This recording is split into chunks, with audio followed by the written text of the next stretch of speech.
અને તમે જેમ કીધું એમ કે આ GLP-1 એનાલોગ્સ જે નવી દવા આવી છે, હવે એના ઇન્જેક્શન્સ બી આવે છે Right, અને બહુ મિરેકલ રિઝલ્ટ આવે એમ.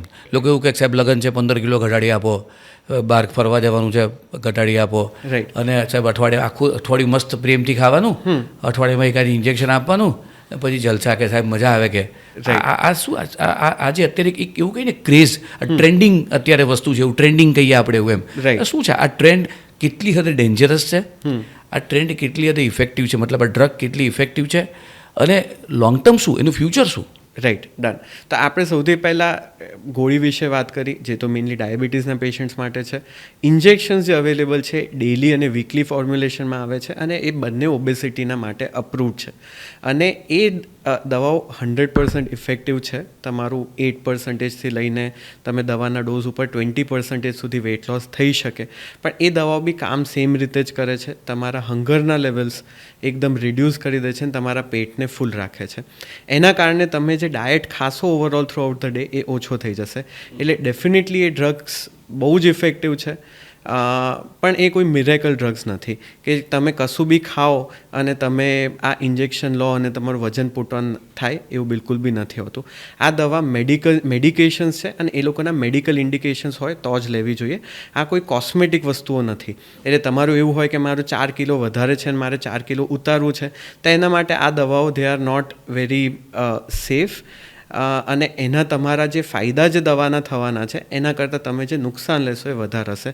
પણ જો એ જ વસ્તુ તમે એવું સામે જોવા જાઓ કે તમારે સાથે સાથે ડાયાબિટીસ છે, તમને સાથે સાથે PCOS છે, તમને એના સિવાય સાથે સાથે ઓબેસિટી છે, જેના કારણે તમને નીઝમાં પેઇન થઈ રહ્યો છે, ઓબેસિટીના રિલેટેડ કોઈ બી કોમ્પ્લિકેશન્સ છે, તમને રાત્રે તમે સૂતા હો તો તમને ખરાટા આવે છે, તો આ દવા તમને મલ્ટિપલ રીતે હેલ્પ કરી શકે. અને એ કન્ડિશન્સમાં તમે જો વેટ લોસ કરશો તો રાધર દેન જસ્ટ કોસ્મેટિક બેનિફિટ, તમને હેલ્થ રિલેટેડ બેનિફિટ્સ થશે.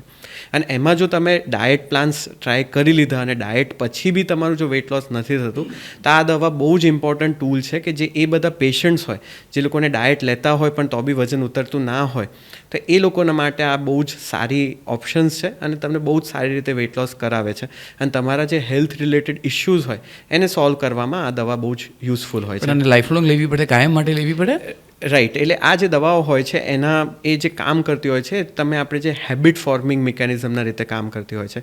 કે તમે એવું સાંભળ્યું હશે કે આપણે રૂલ ઓફ 21 હોય કે તમે કોઈ બી વસ્તુ 21 દિવસ સુધી કરો તો એ તમારી હેબિટ બની જાય. હવે ઓબેસિટીના કેસમાં એ 21 દિવસનો રૂલ અપ્લાય નથી થતો હતો, કારણ કે તમે નાના હતા ત્યારથી તમે એક નવી લાઈફસ્ટાઈલ પર સેટ થઈ ગયા છો. એટલે તમારે નવી લાઈફસ્ટાઈલ પર સેટ થવું હોય તો તમારે વધારે ટાઈમ પીરિયડની જરૂર હોય છે. એટલે એટલીસ્ટ આ દવા 6 to 9 મંથ્સ તમારે લેવાની હોય છે. 6 to 9 મંથ્સ પછી આપણે લઈએ, એમાં આ દવા આપણે લેતા એટલા માટે હોય છે કે આપણી એક નવી લાઈફસ્ટાઈલ, નવી હેબિટ બની જાય. અને જ્યારે પછી આપણે એ દવાને બંધ કરીએ ત્યારે આપણે એ હેબિટ જાળવી રાખીએ. હવે આ દવા તમે જ્યારે લેતા હશો ત્યારે તમારું ભૂખ બિલકુલ બી બંધ થઈ ગઈ હશે, પણ તમે જ્યારે દવાને બંધ કરો ત્યારે ભૂખના લેવલ્સ હશે પાછા આવશે. એટલે એ વખતે બહુ ઇમ્પોર્ટન્ટ છે કે તમે જે ડાયટ લઈ રહ્યા છો એ ડાયટ તમે એટલીસ્ટ જ્યારે દવા બંધ થાય તેના નેક્સ્ટ 1 મંથમાં તમારે પોતાના વિલ પાવર સાથે બહુ સ્ટ્રિક્ટ રહેવું પડશે કે તમે જે ડાયટની 9 મહિનાની હેબિટ બનાવી છે એ તમે કન્ટિન્યુ રાખો. અને જો તમે કન્ટિન્યુ રાખો તો તમારું વેટ લોસ હશે, સસ્ટેન રહેશે. જો તમે કન્ટિન્યુ નહીં રાખો તો તમારું જ્યાં વેટ હતું ત્યાંનું ત્યાં ધીરે ધીરે પાછું આવવા મળશે. એટલે આપણે એમાં એક દવા છે એની સાથે સ્ટડીઝ અવેલેબલ છે કે તમે બંધ કરો તો કેટલા લોકોને વેટ લોસ રહેતું હોય છે અને કેટલા લોકોને વેટ રિગેન થઈ જતું હોય છે. તો ઓલમોસ્ટ 60% લોકોને વેટ રિગેન થઈ જતું હોય છે. ઓકે. જે 40% લોકો જે લોકોને વેટ રિગેન નથી થતું હતું એ લોકોએ ડાયટ અને જે એક્સરસાઇઝને જે લાઈફસ્ટાઈલ બનાવી હતી એ લોકોને કન્ટિન્યુ રાખતા હોઈએ છીએ.